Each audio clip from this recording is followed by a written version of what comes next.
This crazy drone debacle continues to get even more and more ridiculous. Now, as I've reported to you all, the FAA, along with the FBI and the Department of Homeland Security, they all released a joint statement basically acting as if this drone situation isn't really a problem. They acted as if it's not really happening. They claim that people are mistaking things for drones and that the drones that people are seeing are operating legally, like regular, everyday drones that you buy at your local Best Buy or whatever. But the reality is that these are large drones that people are reporting. No average person owns these drones.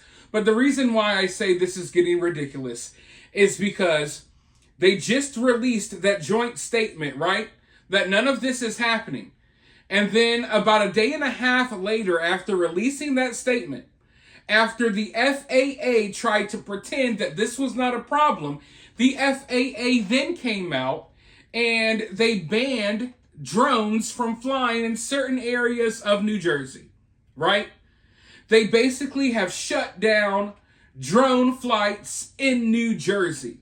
Now, isn't that kind of odd? For you to come out and make a statement and say, hey, no problem is happening. And then about a day and a half, 2 days later, you come out and you ban drones. So it's like you're coming up with answers to problems that you won't acknowledge really exist. Why are you banning drone flights over New Jersey if there are no mysterious drones flying over New Jersey? You guys get what I'm saying here, right? Like, it's like they say one thing and then they do another. Their actions are speaking a different language than their words. And you know what they say, actions speak louder than words, right? So when they're telling us, hey, nothing to see here, nothing to see here, yeah, that sounds good and all, but your actions say otherwise, and your actions say a lot more than your words, right? But here's the even crazier part. They've banned drone flights over a lot of New Jersey, right? But they also have threatened to use deadly force. They have threatened to, this is not an exaggeration. The FAA threatened to use deadly force against any drones that are seen flying in these banned areas. Now, I don't know about you guys, but I always pay close attention to the wording of things. Maybe not necessarily when you're having your average conversation, your everyday conversation with someone you know. You might not have to hang on every single word and examine it. But when it comes to the government and when it comes to these different agencies issuing statements, you got to pay attention to the usage of words. And the FAA threatening to use deadly force in this situation, I don't know. I just find it kind of odd. Like, I get what they're saying. I'm guessing they mean, hey, by deadly force, they mean, hey, we're going to destroy a drone if it's flying in a banned area. But it still makes you wonder, because that's not the word that I would use. Like, oh my God, this guy took his Walmart drone and he flew it somewhere he wasn't supposed to. Now it's time to use deadly force. I would not use that wording, right? You're using deadly force against random drones that cost $40. You know what I mean? Like, I don't know. Deadly force, it almost, and I'm not saying this is what they mean, but it almost implies like a life would have to be lost there, right? You can't kill a drone. You could destroy a drone, but you can't kill it. But if you want to take it one step further, and yes, I know they're talking about the destruction of drones, it just seems like when you talk about deadly force, that's just a powerful word, you know? It's not a word that you would really use for a random civilian drone that isn't doing any harm. You know what I mean? Oh, there you are flying your drone in the park, not bothering anyone. Deadly force! You know what I mean? It's a strong word. It's like the wording that you would, it's the message that you would send to an adversary, an enemy, not the American people. And you got to understand, the FAA was just saying, hey, nothing to see here. All of these drones that you do see are operating legally. It's just everyday Americans using their rights to fly their drones. But now you're threatening deadly force against people who are using their rights to fly their drones. So I don't know. Just the use of words there, I find it somewhat alarming. Because in many ways, I feel like it implies more. I'm not saying that they're going to go unalive whoever's flying the drones, but I feel like it almost implies that whoever's behind the drones, may be something more than just your average person that's out recreationally having fun with their drone, if you know what I mean. But hey, maybe I'm reading too deeply into things. You tell me what you think, but what I want to do here is I want to go ahead and roll this news clip because they were discussing, this recent ban on the drones and stuff like that just this morning. So I want to go ahead and roll that clip, and then I'm going to be right back with more thoughts of my own because I have a lot to say here.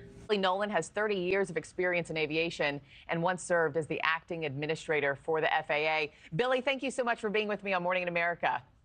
Good morning, Marky. Thank you for having me on this morning. So the FAA temporarily banning drone flights above 22 areas of New Jersey. For starters, talk me through how significant and how rare that kind of move is.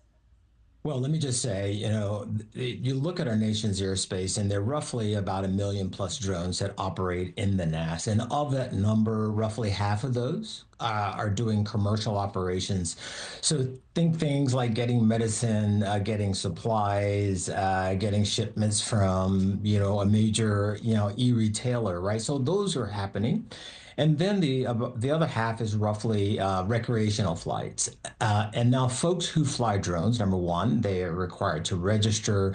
There's something called remote ID that identifies the drone, identifies the location of the operator, et cetera, et cetera, et cetera. So, and there have been provisions all along for what we call critical infrastructure, think military air bases, electrical facilities, power stations, et cetera, that have been in place. But have you seen this kind of ban before? I mean, in your time as acting FAA, administrator, was this something that you ever issued yourself or have seen? No, I did not, and certainly I receive classified briefings every week during my time as FAA administrator. So you're forever looking at these things.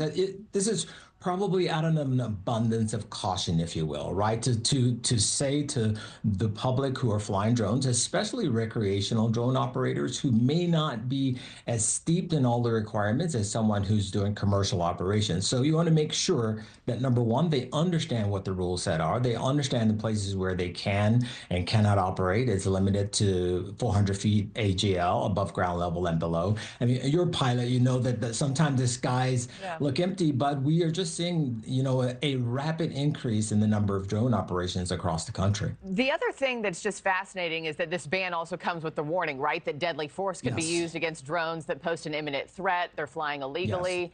Yes. If nothing nefarious is going on, as the White House says, why would that be necessary, Billy? Well, I think, again, it's an opportunity to just reaffirm. You get to this time of year, Christmas next week, and this is the time of year where you see a lot more folks, I want a drone for Christmas, or I want this for Christmas. So this is just a reminder by the FAA that you're required to operate by a set of rules, and those rules can be fairly restrictive. You cannot fly over an airport. You cannot fly over military installations. There are parts within city and localities that have their own sets of restrictions there. So I think this is just an opportunity to get out ahead of this on the part of the FAA to say that those flying drones, you've just got to make sure that you are abiding by the rules and not put anyone or anything in harm's way. Lastly, before I let you go, are you confident that this isn't at the hands of a foreign adversary? And what do you tell Americans who are worried and they look up at the night sky and they don't know what's going on night after night for weeks on end? Yeah. Well, our skies can be pretty crowded at times. I feel fairly confident. And of course, Secretary Mayorkas is on and talked about. So I'm going to leave it to the folks who are sitting at the desk and in the know every single day in terms of, how well we are protected within the United States. So I do have a sense of comfort there.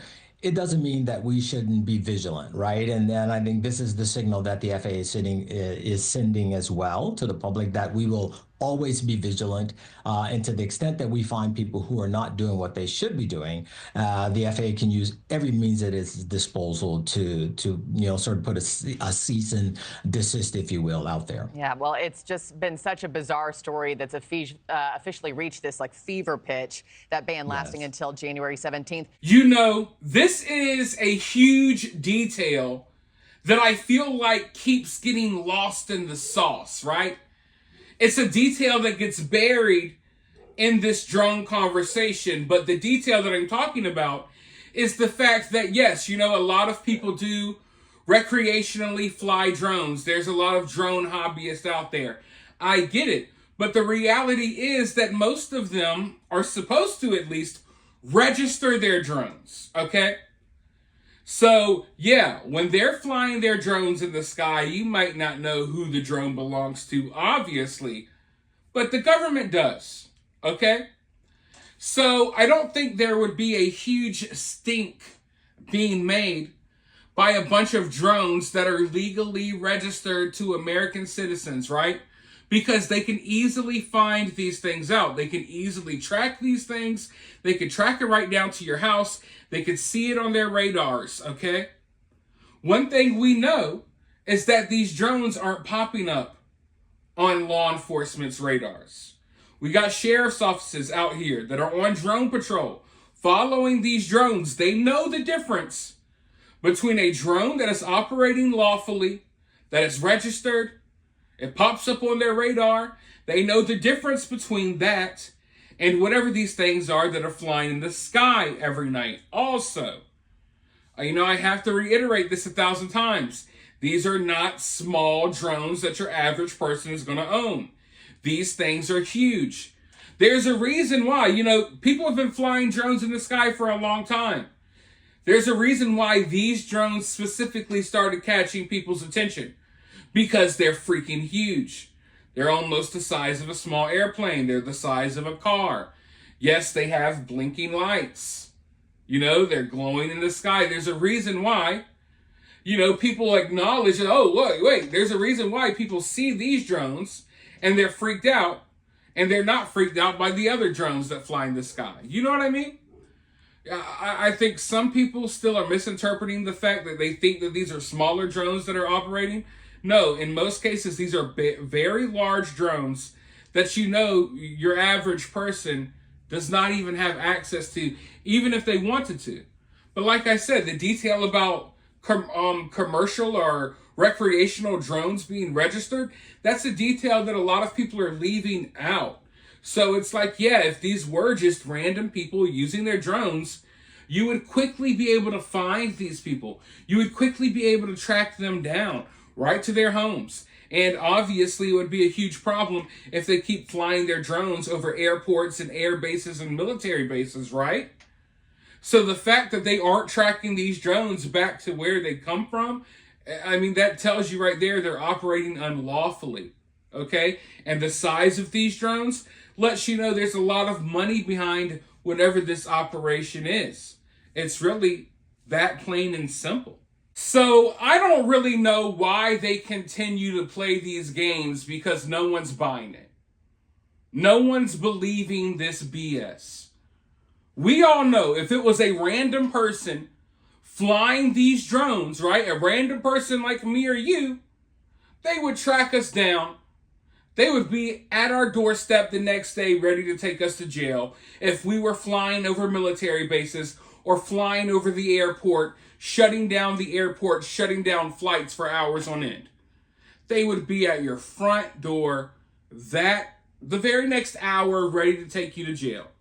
In a freaking heartbeat. They would have no trouble tracking you down and arresting you and charging you. We know that. We know that for a fact. So they cannot continue to pretend like these are just your everyday average people flying drones, right? And I mean, the more and more that it keeps happening in other states and other areas, it's like you're going to have to come up with something different. You got to come up with something different at this point. I mean, the things are flying around in Utah.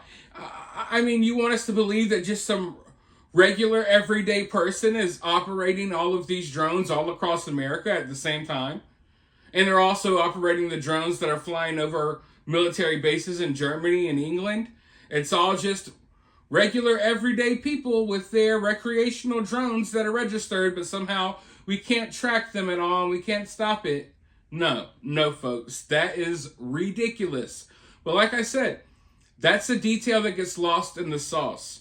You know, people aren't just out here flying huge ass drones in the sky without the government knowing that they own that drone and stuff like that. The government knows what you own. They know who's in possession of certain drones. They know when and where they fly them. They're watching all of it. So whatever is behind this, I'll tell you one thing. One thing I know for sure, it's not us. It's not your everyday average American person.